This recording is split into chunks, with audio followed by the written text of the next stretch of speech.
오늘은 사무엘상 76번째 강의고요. 21장 10절부터 살펴보도록 하겠습니다. 그 앞에 내용들은 우리가 그 제사장 그 노브로 끌려갔다가 노베 갔다가 이제 다음 장면으로 이어지는 부분입니다. 21장 10절 우리 같이 한번 소리내서 읽겠습니다. 사무엘상 21장 10절입니다. 읽겠습니다. 준비 시작. 그날에 다윗이 사울을 두려워하였으므로 일어나 도망하여 가드 왕 아기스게로 가니, 이렇게 되어 있습니다.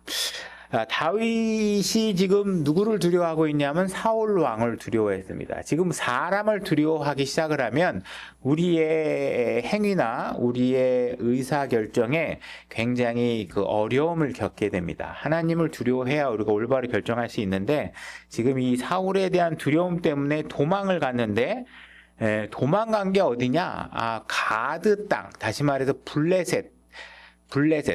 가드 땅이 어떤 곳이냐면 그 골리앗이 살던 고향 땅이죠. 그래서 지금 다윗은 어떤 사람이냐? 골리앗을 물리친 사람이죠. 그러니까는 지금 이 골리앗을 물리친 그 적의 땅의 지역에 지금 다윗이 찾아가게 된 겁니다.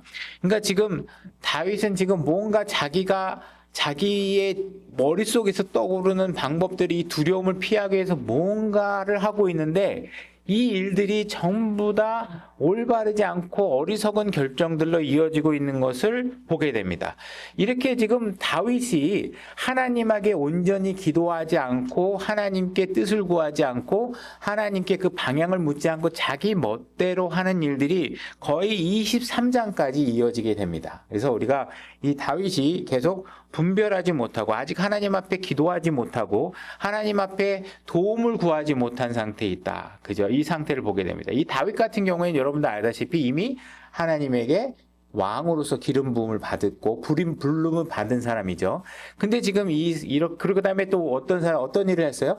골리앗을 믿음으로 가서 물리치기까지 했어요. 근데 이 삶이 항상 지속되지 않는 상황이 보이게 됩니다. 뭔가 내가 슈퍼맨처럼 나타나서 저 사람 뭐야, 내가 가서 물리칠 수 있겠는데 하다가 뭔가 작은 문제 하나라도 나를 향해서 바로, 그죠? 뭔가 이게 국가를 위협된다, 뭐 나에게 직접 오지 않았지만 이 나라에 위협이 된다, 이럴 때는 막 내가 나가서 한번 해결해 보겠어. 그리고 하나님이 능력을 줘서 해결했는데, 아주 자지자란 문제가 하나 나에게 딱 던져지면 지금 골리앗보다도 못한 존재에 지금 바들바들 떱니다.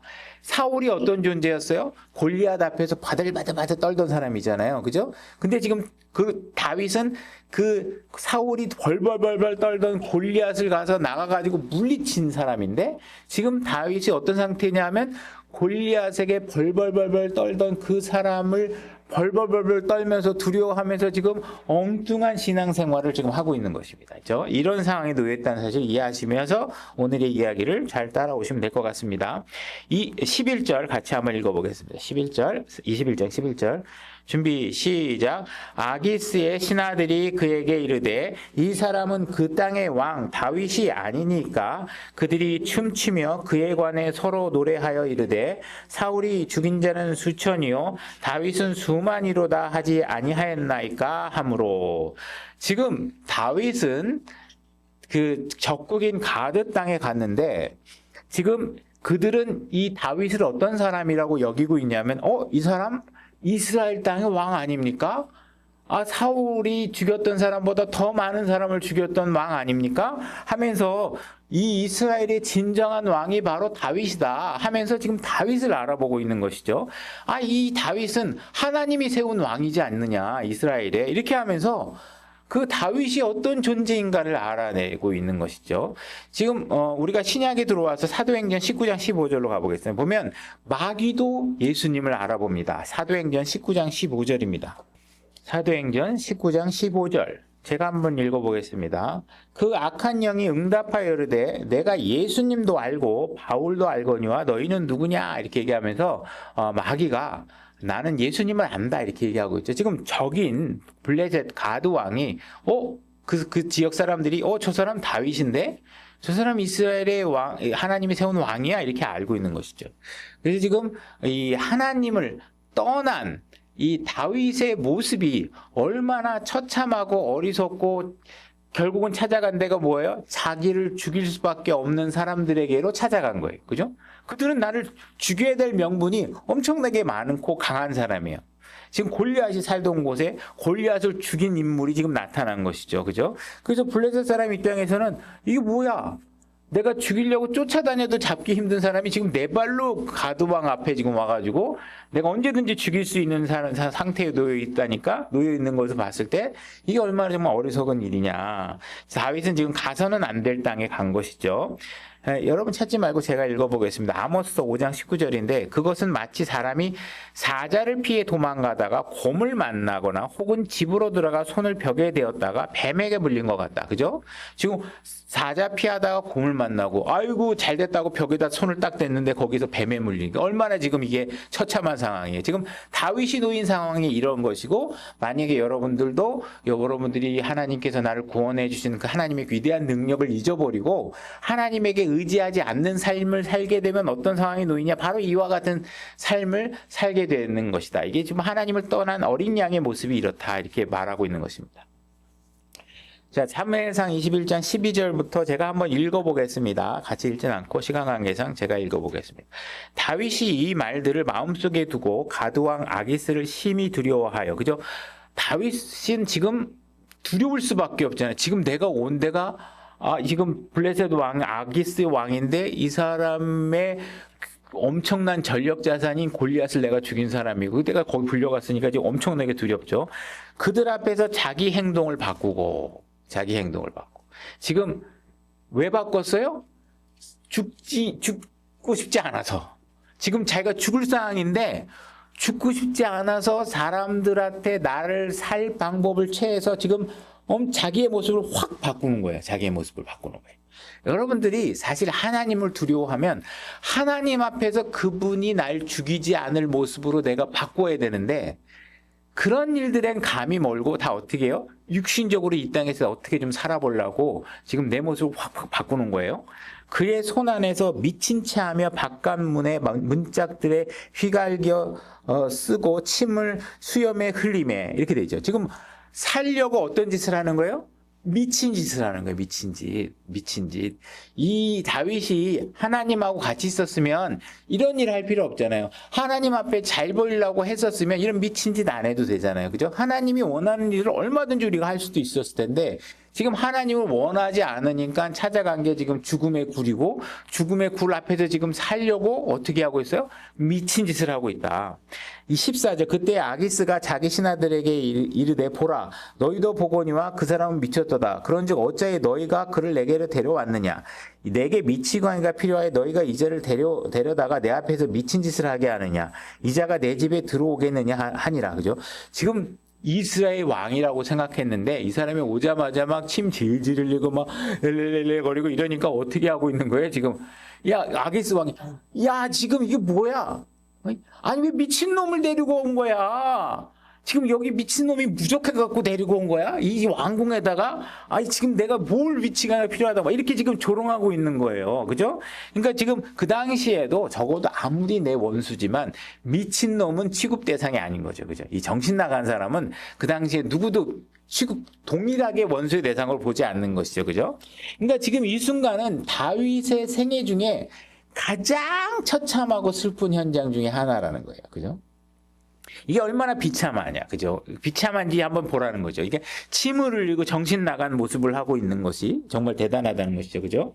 지금 다윗 같은 경우에는 하나님을 정말로 사랑했던 사람이죠. 근데도 불구하고 지금 다윗은 아직 하나님께 자기 삶을 지속적으로 맡길 수 있는 그런 훈련이 안 돼 있는 거죠. 우리 뭐 갑자기 지금 생각난 거지만 여러분 슈퍼맨 영화 같은 거 보면 어떻게 하다 보면 눈에서 광선도 빡 나가는데 원할 때 나가지 않는 막 뭔가 훈련을 받아야 내가 조절도 하고 어떤 데 쐈는데 너무 쏴가지고 막 녹기도 하고 막 이러잖아요. 그죠? 그래서 그걸 컨트롤하는 훈련이 지금 안 돼 있어요. 지금 뭔가 하나님께서 나하고 이 다윗하고 같이 일해야 되는데 이 다윗이 지금 하나님의 통제를 통해서 내가 하나님의 능력을 드러내는 일에 훈련이 안 돼 있는 것이죠. 그죠?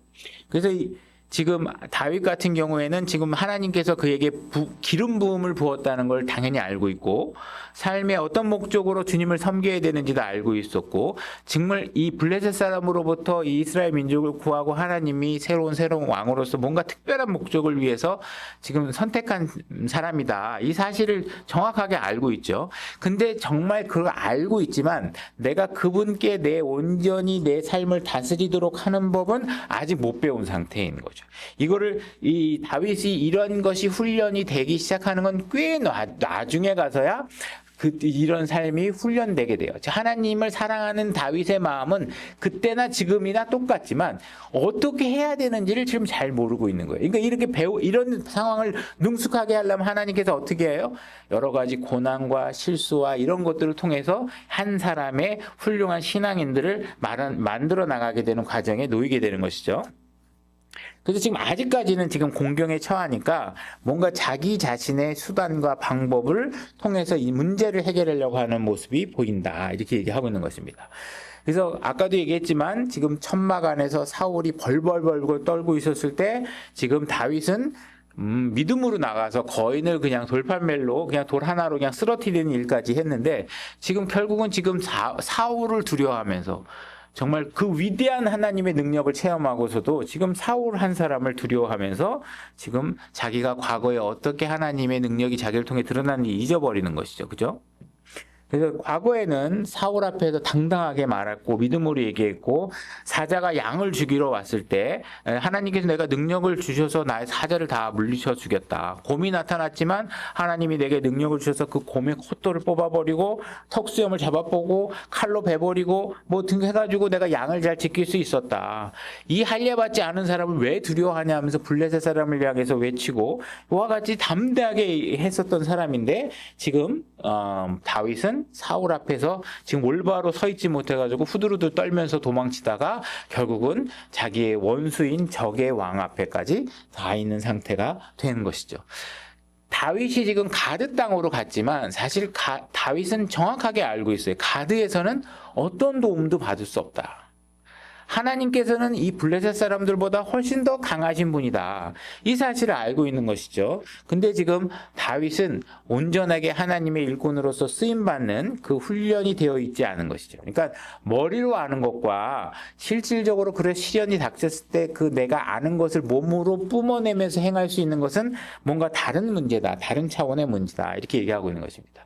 지금 다윗은 어떤 상태냐면 옆에 골리앗을 죽일 때 썼던, 골리앗을 가지고 나왔던 그 벨트조차도 칼을 지금 허리에 차고 있는 것이죠. 다윗이 온전하게 믿음의 길 위에만 있었다면 이 칼을 보면서 내가 골리앗을 죽였었지, 그러면서 그 믿음을 상기하면서 내가 어려운 문제를 해결해 나가는데 하나님이 남겨주신 그 믿음의 상징물을 보면서 뭔가 격려된 삶을 살 수 있을 텐데, 지금은 뭔가 지금 눈앞에 가려서 두려움 때문에 도망다니기 때문에 지금 이 골리앗의 칼을 옆에다 차고도 그것이 정확하게 나에게 어떤 신앙의 도움이 되지 못하고 있는 상태에 있는 것입니다. 그러니까 뭔가 믿음의 어떤 실천하는 그 믿음의 능력이 지금 아직 드러나고 있지 않은 것이죠. 그러니까 그랬을 때 이 골리앗의 칼이 나에게 도움이 돼야 되는데 그게 안 되고 있는 것이죠.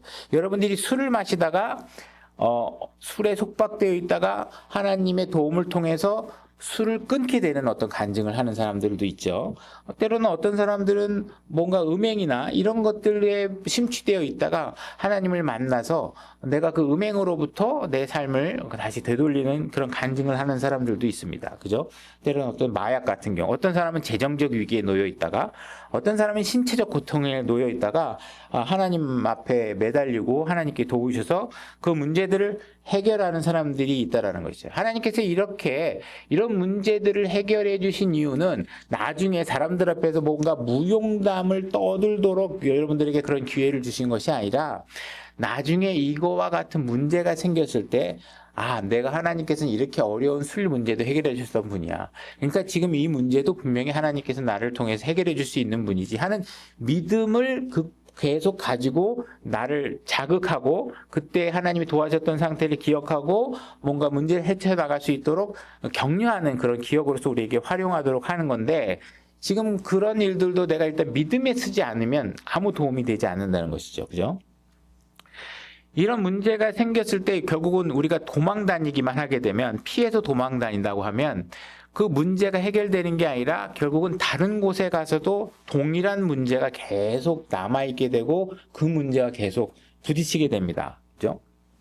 그러니까 지금 다윗이 사울이 무서워서 도망갔는데 문제가 해결되는 게 아니라 뭐예요? 똑같이 어떤 두려운 존재가 나타나서 계속 나에게 이런 문제를 제기하고 있다라는 거죠. 그러니까 그 문제를 피해서 도망간다고 해결되지 않고 그 문제는 계속 내가 다른 곳에서도 마주하게 될 것이다라는 사실을 얘기해 주는 것이죠. 그래서 여기서 문제를 통과하지 않으면 저기서도 그 문제를 계속 만나게 된다. 이 사실을 이 사건을 통해서 보게 되는 것이고, 결국 우리가 문제에 부딪혔을 때 그걸 해결하는 방법을 습득해내지 않으면 계속 우리는 같은 문제에 부딪히게 된다, 이렇게 얘기할 수 있습니다.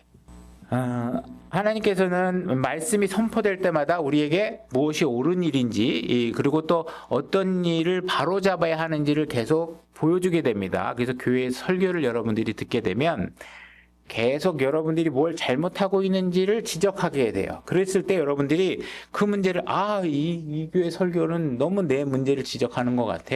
그죠? 이게 만약 나 도대체 이거 못 견디겠어 하고 난 다른 교회를 갈 거야. 그래서 다른 교회를 가면 여러분들 어떻게 돼요? 거기서도 동일한 문제에 부딪히게 됩니다. 그죠? 그래서 여러분들은 성경대로 가르치는 교회에 오셨다는 이야기는 더 이상 이 교회의 설교가 여러분들의 육신을 기쁘게 하는 설교로만 채워지지 않는다는 사실을 아셔야 돼요. 여기 오셔갖고 만약에 여러분 자매님 걱정하지 마세요. 앞으로 자식도 잘 될 거고요. 남편도 잘 될 거예요. 헌금 많이 하시면요. 여기 장로님 보세요. 이분이 있잖아요. 옛날에 작은 기업 할 때 정말 힘들었는데 우리 교회에다가 헌금 몇 억 하고 나서요. 사업이 이만큼 커졌어요. 막 이러면서 몇 사람 샘플로 갖다 놓고 여러분들 막 그냥 거짓으로 선동하고 그러면 나도 헌금 많이 하고 더 큰 부자 돼야지. 막 이렇게 여러분들을 꼬시면 그런 거에 매몰다가 이 교회는 정말 좋은 교회야 이러다가 여러분들에게 이건 죄입니다. 이건 이렇게 행동하시면 안 돼요. 여러분들은 그거는 희생하더라도 주님을 위한 희생이니까 기쁘게 받아들이셔야 돼요. 그리스도인은 고난을 기쁨으로 받아들이셔야 돼요. 잘 되는 거 아니에요? 하나님 믿으면? 이런 게 아니라 진짜 여러분들에게 성경적 가르침을 가질 때 여러분들이 그 문제를 회피하지 말고 그 문제를 극복할 수 있도록, 말씀을 통해서 극복할 수 있도록 배우셔야 된다는. 그거 배우지 않고 이 교회 싫어, 나 딴 교회 갈 거야. 그럼 딴 교회 딱 가면 그 문제가 해결되느냐? 안 그렇다는 거예요. 그 문제가 여전히 계속 여러분들에게 따라다니게 되고 여러분들이 그 문제를 극복할 때까지, 적어도 하나님이 여러분들을 사랑하신다면 그 문제로 여러분들이 해결받고 더 성숙한 신앙으로 가도록 하나님께서 그 문제를 계속 일으키신다는 것이죠. 그래서 여러분들이 그런 어떤 어려운 문제들이 자꾸 생기면 여러분들이 불평하지 말고 막 불평하고 이렇게 할 게 아니라 여러분들은 하나님께서 아직까지도 내 마음속에서 나를 통해 일하고 계시는구나. 내가 이거를 견디기 힘들게 한다는 건 뭐예요? 성령님의 속성과 지금 부딪혀오는 속성이 동일하지 않기 때문에 괴롭단 말이에요. 그러면 아직 내 안에 성령이 계시는구나. 성령께서는 자기와 동일하지 않은 것들을 불편해 하시는구나 하면서 그분이 일하시고 계심을 여러분들이 이해하고 그 문제를 해결받도록 노력하셔야 되는 것입니다. 여러분들도 다윗과 같이 동일하게 기름 부음 받고 부르심을 받고 여러분들에게 하나님께서 구원하신 목적들을 다 제시하셨습니다. 한번 확인해 보겠습니다. 요한일서 2장 20절로 가보겠습니다. 요한일서 2장 20절 제가 읽겠습니다. 그러나 너희는 거룩하신 분에게서 기름 부음을 받았고 모든 것을 아느니라. 그죠? 다윗이 기름 부음을 받은 것처럼 여러분들도 기름 부음을 받았습니다. 2장 27절 요한일서 2장 27절 그러나 너희가 그분에게서 받은 기름 부음이 너희 속에 거함으로 아무도 너희를 가르칠 필요가 없고 바로 그 기름 부음이 너희에게 모든 것을 가르치며 또 그것이 진리요 거짓이 아닌즉 그것이 너희를 가르친 대로 너희를 그분 안에 거할지니라. 여러분들이 기름 부음을 받았다는 얘기를 하고 있고 하나님께서 여러분들을 부르셨다는 말씀을 한번 찾아보겠습니다. 로마서 8장 28절 로마서 8장 28절 제가 읽겠습니다. 우리가 알거니와 하나님을 사랑하는 자들 곧 그분의 목적에 따라 부르심을 받은 자들에게는 모든 것이 협력하여 선을 이루느니라. 목적에 따라 여러분들은 부르심을 받은 자들입니다. 30절 뿐만 아니라 그분께서 자신이 예정하신 그들을 또한 부르시고 자신이 부르신 그들을 또한 의롭다 하시고 자신이 의롭다 하신 그들을 또한 영화롭게 하셨느니라. 하나님께서 여러분들을 부르시고 의롭다 하시고 영화롭게 하시는 일을 하셨습니다. 자, 빌립보서 1장 6절입니다. 하나님께서는 여러분들의 삶을 향해서 하나님의 목적, 성취하고자 하는 목적이 있습니다. 빌립보서 1장 6절.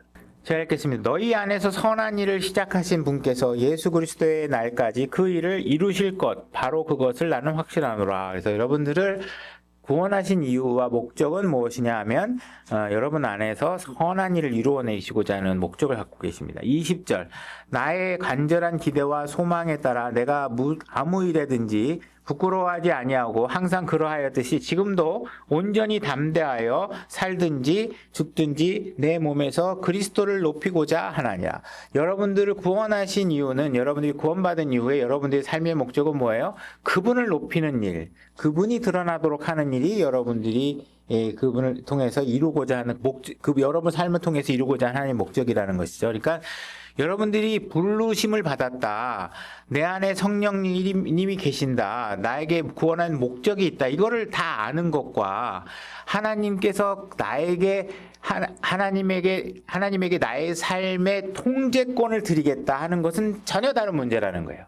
그걸 아는 거 모르기 때문에 문제가 되는 게 아니라 알지만 실질적인 삶에서 그분이 그렇다면 그분이 내 삶의 주인이야. 내 의지와 내 생각대로 결정하지 않고 그분이 제시한 방법대로 내가 살아갈 거야.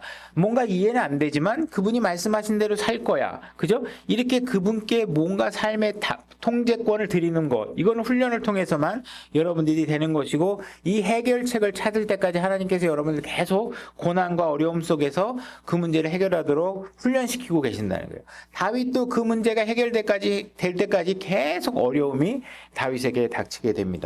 그래서 어떤 사람들은 구원받으면 모든 문제가 해결될 거다라고 생각하고 있으면 그거는 큰 문제다. 오전에도 제가 설명했으니까 굳이 더 강하게 다루지는 않겠습니다.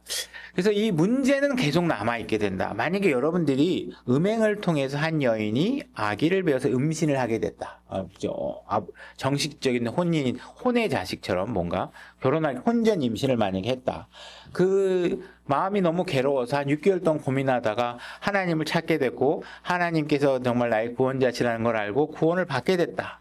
만약에 그렇게 구원을 받았지만 그 여인이 아기를 임신하고 있다는 사실 자체가 바뀌지는 않습니다. 그러면 문제는 무엇이냐? 하나님께서는 그 문제를 더 이상 반복되지 않도록 여러분들의 삶에 도움을 주시고 지혜를 주시고 더 이상 실패하지 않는 삶을 살도록 나머지 삶을 이끌어 가신다라는 사실을 우리가 아셔야 된다는 것이죠. 여러분들이 만약에 암병동에 가서 하나님 앞에 막 기도하는데 암이 안 고쳐지면 어떻게 할 거예요? 여러분들이 뭔가 어려움이 있는데 하나님께서 아무것도 뭔가 내 문제를 해결해 주지 않는다면 어떻게 할겠냐는 것이죠. 그때 여러분들이 하나님 감사합니다. 내가 정말 하나님께서 나에게 이런 문제를 주심으로 인해서 내가 결국은 주님을 찾게 됐고 그리스도께로 인도함을 받게 되는 그 과정이 이 고통 때문이었습니다. 라고 여러분들이 고백할 수 있게 된다면 여러분들이 고난받은 그 과정이 여러분들의 삶에서는 굉장한 도움이 되는 것이겠죠. 그죠? 그래서 이게 오히려 나에게 주어진 환난과 고난이 주님께로 인도하는 일들로 사용됐다면 그 일은 더 오히려 나에게 감사한 일이다.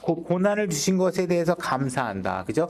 그래서 그 고난 때문에 내가 영원한 생명을 얻게 됐다라는 사실을 알게 됐다는 것입니다. 그러니까 여러분들이 그 고난 자체에 매몰돼서 주님이 주신 것과 주님을 통해서 우리가 이룰 수 있는 많은 기쁨의 환희들을 버리게 된다면 안 되는 것이겠죠. 그죠? 하나님께서는 분명히 예수님께서는 내가 온 것은 그들의 생명을 얻게 하려 합니다. 이렇게 얘기를 했고 우리가 그 고난을 통해서 생명을 얻게 하시고 또 더 풍성하게 얻게 하신다면 그 고난은 나에게 굉장한 이익을 가져다 주시는 것이다. 이렇게 하나님께서 말씀하고 계시는 것입니다. 그러면 하나님께서 왜 다윗의 이런 부끄러운 삶을 성경에 기록해 놓으셨을까? 이런 의문이 들겠죠. 그것을 이해하기 위해서 우리가 성경을 보게 되면 사도행전 13장 22절을 한번 보겠습니다. 사도행전 13장 22절. 제가 읽겠습니다. 그를 패하시고 그들을 위해 다윗을 일으키사 그들의 왕이 되게 하시며 또 그에 대해 증언하여 이르시되 내가 이새의 아들 다윗을 찾아내었는데 그는 내 마음에 맞는 사람이라. 그는 내 마음에 맞는 사람이다. 뭐 개역성경 같은 경우에 이게 내 마음에 합한 자다 뭐 이런 식으로 돼 있지 않나요? 내가 그 내 모든 뜻을 성취하리라. 그가 내 모든 뜻을 성취하리라 하시고 이렇게 돼 있죠. 그래서 지금 다윗이 하나님이 보실 때는 내 마음에 맞는 사람이다 이렇게 얘기하고 있어요. 그러면 다윗의 삶을 보게 되면 수많은 실수와 미숙함과 고난을 당하고 이렇게 하나님한테 책망받은 일도 하고 망가진 삶을 보일 때도 많은데 다윗이 왜 하나님께서 보실 때 내 마음에 합한 자다, 내 마음에 맞는 자다 얘기하냐면 실수하고 계속 꼬꾸라지면서 다윗은 하나님을 향한 그의 마음을 한 번도 포기하지 않았다는 거예요. 우리는 살면서 신약의 우리 성도들은 실수를 많이 할 수밖에 없잖아요. 내가 살면서 교회를 선택하는데도 실수할 수도 있고 내가 뭐 형제 자매를 대하는데도 실수할 수 있고 뒤돌아봤더니 내가 괜히 그때 그 말해서 그 형제 마음 아프게 한 거 아닐까? 이런 얘기들도 많이 하게 되잖아요. 그때 다윗과 같은 삶을 사는 사람, 다시 말해서 하나님의 마음에 합한 자들의 삶의 자세는 뭐냐면 하나님 잘못했습니다. 내가 다시는 그런 실수를 하지 않게 하나님 도와주십시오. 내가 당신의 말씀을 더 열심히 탐구해서 이제 길을 잃지 않고 형제를 더 따뜻하게 대하는 방법을 배우도록 하겠습니다. 내가 교회 안에서 어떻게 섬겨야 되는지를 더 알겠습니다. 이렇게 하면서 하나님을 향한 그의 발걸음이 멈추지 않고 점점 노력하는다는 거예요. 그러면 하나님께서 마음에 합하지 않는 자는 어떤 자냐? 뭔가 내가 실수하고 문제를 만나면 나 더 못하겠어. 나 이럴 바에 나 교회 안 다닐 거야. 그러면서 여러분들이 교회 다니는 거 포기하고 하나님 섬기는 일을 포기하게 되면 하나님께서 뭐라고 얘기하는 거예요? 그런 자는 내 마음에 합한 자가 아니다. 이렇게 얘기하고 있는 거예요. 그러니까 실수를 하는 게 문제가 아니라 실수를 하지만 그 실수를 하나님에게 내 삶을 더 성숙시켜가는 과정으로 내가 이거를 만들어내느냐 아니면 내가 주님을 향한 나의 마음을 포기하는 기회를 잡느냐. 이것이 두 가지가 극명하게 하나님 앞에서 한쪽은 하나님에게 합한 자고 한쪽은 하나님께서 합하지 않고 내가 하나님께서 원하지 않는 자다. 이렇게 구분해서 말씀하시고 계신다는 것입니다. 그러니까 하나님과 똑같이 우린 될 수 없죠. 하나님처럼 똑같이 완벽하게 될 수가 없어요. 그러나 우리는 그분을 향한 뭔가 하기 위해서 아무것도 안 하는 사람은 실수도 안 해요. 그죠? 아무것도 안 하는 사람은 실수도 안 해요. 근데 뭔가 해보려고 하다 보면 실수가 더 많아. 그죠? 여기서 가만히 앉아서 예배 드리고 한 사람과 주일학교 선생님이라도 하는 사람과 주방에서 뭐라도 하는 사람과 비교해보면 항상 일 많이 하는 사람이 비난을 더 많이 받게 됐어. 왜? 눈에 드러나니까. 그죠? 그러면 그런 일이 벌어질 때마다 나 비난받느니 안 하고 말어. 내가 왜 이런 소리까지 들어가면서 할 거야? 안 하.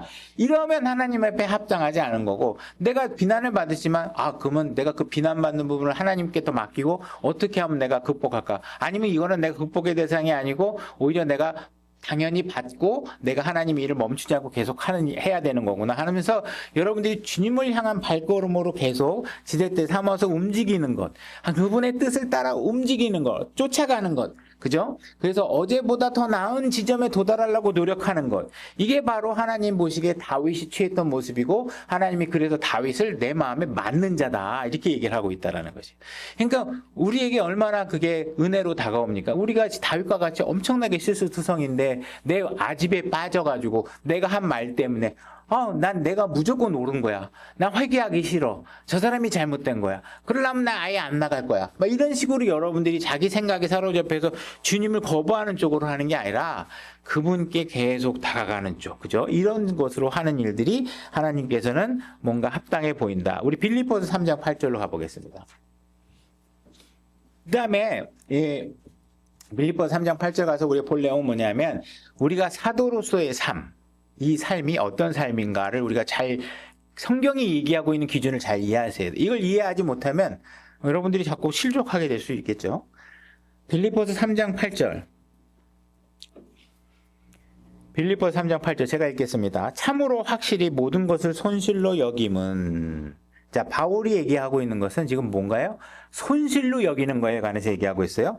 그리스도 예수 내 주를 아는 지식이 뛰어나기 때문이라. 내가 그분을 위하여 모든 것에 손실을 입고 그것들을 단지 배설물로 여김은 내가 그리스도를 얻고, 이렇게 돼 있죠.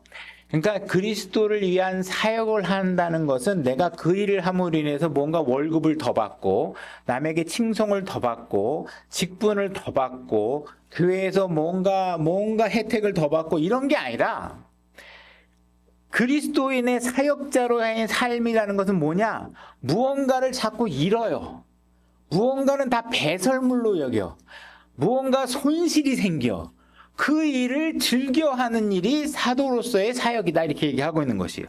그러니까 오늘날 누군가가 뭔가 내가 하나님의 일을 한다고 하면서 좋은 차 타고 다니고, 교회에서 어떤 성도가 좋은 차 사줬어요, 막 이렇게 해가지고 마치 내가 봐라, 하나님께서 나에게 축복을 주시지 않느냐라고 방향으로 끌고 가면 안 되고, 하나님께서는 뭔가 벤치나 이런 것들 오면 그런 걸, 그리스도인의 사역은 뭐예요? 이게 배설물로 여기는 거예요. 배설물로 여기는 일에 익숙해지셔야 돼요. 그게 올바른 사역자의 자세라는 것이죠. 자, 빌립보서 3장 12절. 12절이면 계속 같은 3장이네요. 3장 12절 제가 읽겠습니다. 나는 내가 이미 도달한 것처럼 말하지 아니하며 이미 완전한 것처럼 하지도 아니하고, 다만 그리스도 예수님께서 나를 붙잡아 이루시고자 하신 그것을 붙잡고 뒤따라가노라. 그래서 지금 그리스도인의 삶은 무엇이냐? 내가 이미 난 이 정도 알면 됐지, 난 이만큼 했으면 난 나만큼 아는 사람 없는 것 같아, 이렇게 생각하면 안 되고요. 여러분들은 여전히 도달해야 될 목적이 있고 더 가야 될 곳이 있고, 그분이 제시한 거를 잘 붙잡고 끊임없이 그분을 따라가고자 노력하는 모습을 취해야 된다는 것이죠. 형제들아, 나는 내가 이미 붙잡은 줄로 여기지 아니하고 다만 이 한 가지의 일을 행하나니 곧 뒤에 있는 그것들을 잊어버리고 앞으로 있는 그것들에 도달하려 나아가 그리스도 예수님 안에서 하나님의 높은 부르심의 상을 받으려고 표대를 향해 밀고 나아가노라, 이렇게 얘기하고 있습니다. 그래서 우리는 다윗이나 바울처럼 과거의 실수나, 다윗 같은 경우에, 바울 같은 경우에도 얼마나 과거의 실수가 처참합니까? 하나님을 믿는 사람을 잡아다 가두고 괴롭히고 고문했잖아요. 거기에 계속 매몰돼 있으면 어떻게 해요? 신앙을 못하죠. 그죠? 내가 거기에 나 옛날에 나 교회 핍박했던 사람이, 나 같은 사람이 무슨 자격으로 하나님의 복음을 전하겠어, 이렇게 하면 안 되는, 과거의 일은 다 버리고 앞으로 그분이 제시한 표대를 향해서 계속 나가야 된다. 이것이 바로 그리스도인의 삶이다, 이렇게 얘기하고 있는 것이죠. 그래서 하나님께서는 우리의 마음의 중심을 보시면서 그분이 제시한 기준을 따라 얼마나 열심히 노력하고 있느냐, 이것을 보겠다는 것입니다. 그러니까 우리가 실수하고 넘어지고 실패할 수도 있지만, 그분의 기대에 못 미치고 낙심할 수도 있지만, 매번 여러분들은 다시 일어나서 그분의 삶을 닮아가고자 하는 노력을 끊임없이 하는 것, 이런 사람이 하나님께서 보시기에는 내 마음에 합한 자다, 이렇게 얘기하는 것입니다. 그러니까 실패를 하나님을 포기하는 기회로 삼지 말고 더 여러분들을 매진시키고 닮아가려고 노력하는 기회를 삼으셔야 된다는 것입니다. 이 사무엘상 21장 13절 한번 다시 보겠습니다. 그들 앞에서 자기 행동을 바꾸고 그들의 손 안에서 미친 채 하며 바깥문의 문짝들에 휘갈겨 쓰고 침을 수염에 흘리매, 이렇게 얘기하고 있습니다. 이게 정말 얼마나 처참하고, 정말 객관적으로 보면 이게 정말 이상한 모습이잖아요. 그죠? 지금 이 다윗이 이 이야기를 하고 있는 건 아까도 얘기했지만 무엇 때문에 그래요? 살아남기 위해서. 여러분들이 세상의 무리들과 같이 어울리게 되면 여러분들은 그 무리들 속에서 살아남기 위해서 어떤 짓을 취하느냐? 그들과 함께 술을 마시고, 그들과 함께 예수를 믿는 사람을 조롱하기도 하고, 그들과 함께 뭐예요? 하나님을 믿어도 그렇지 저렇게 믿는 건 너무 그 미친 짓 아니야? 광신도 아니야? 막 이러면서 하나님을 같이 비난하고 하는 일들을 취하게 되죠. 하나님은 이런 모습을 취하고 있는 여러분들을 향해서 다윗이 미친 짓 하는 거하고 똑같아 보인다, 이 얘기를 하고 있는 거예요. 지금 다윗도 지금 세상 사람들 가운데 자기의 생명을 유지하기 위해서 미친 짓을 하고 있고, 여러분들도 교회에 나가 떠나서 세상 사람들과 어울릴 때 그들의 삶과 그들의 인정을 받기 위해서 여러분들은 그들이 보기에 합당한 방법으로 자기 자신을 확 자세를 바꾸는 걸 보고 하나님께서 뭐라고 그러냐, 미친 짓 하고 있다, 지금 정신 나간 짓을 하고 있다, 이렇게 얘기를 하고 있다라는 것입니다. 그래서 여러분들이 계속 뭔가 하나님에게 불평을 갖고 그런 사람들과 어울리고 같이 하나님을 조롱하다 보면 자기의 말에 걸림돌이 돼서 여러분들은 계속 하나님을 비난하게 되고 결국은 옛 육시적 삶으로 계속 가게 되고, 그죠? 어느 날 가가지고 어느 날인가 딱 봤는데 보니까 어떤 사람이 딱 나타나가지고 형제님, 옛날에 나 그 부흥회 같이 가자 그랬던 형제님 아니에요? 그죠? 술집에서 술 먹고 있는데 그런 사람을 만날 수 있게 되잖아요. 그럼 뭐 여러분들이 얼마나 부끄럽겠어요? 지금 모닥불에서 예수님을 모른다고 도망온 베드로가, 어떤 사람이 한 여인이 소녀가 와서 누군가가 와서 베드로를 딱 보지, 이분 예수님하고 같이 있던 사람인데 얼마 전에 부흥 집회 때 나가 그 사람 봤는데, 그랬더니 어떻게 해요? 나 예수님 모르는 사람이야. 난 그런 사람 아니야 하고 도망갔잖아요. 그죠? 그러니까 여러분들도 만약에 세상에 있고 세상 사람과 어울려 어느 순간인가 여러분들도 어떻게 해요? 맞아. 나 내 옛날에 잠깐 헷가닥 했나 봐. 나 예수 몰라. 내가 그런 미친 짓을 왜 했는지 모르겠어. 이런 생활이 될지도 모른다는 것입니다. 그죠?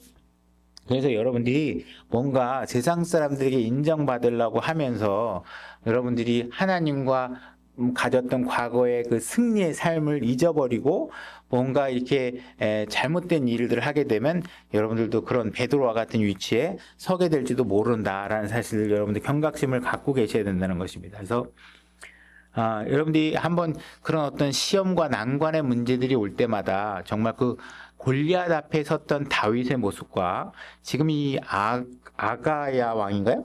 그 블레셋 왕 앞에서 침을 질질 흘리면서 바보짓을 하고 있는 다윗의 모습, 이것을 비교해 가면서 여러분들이 어떠한 삶을 살아야 되는지를 한번 경각심을 갖고 되돌아볼 필요가 있을 것 같습니다. 오늘 여기까지 이렇게 얘기를 좀 줄여보겠습니다. 수고하셨습니다.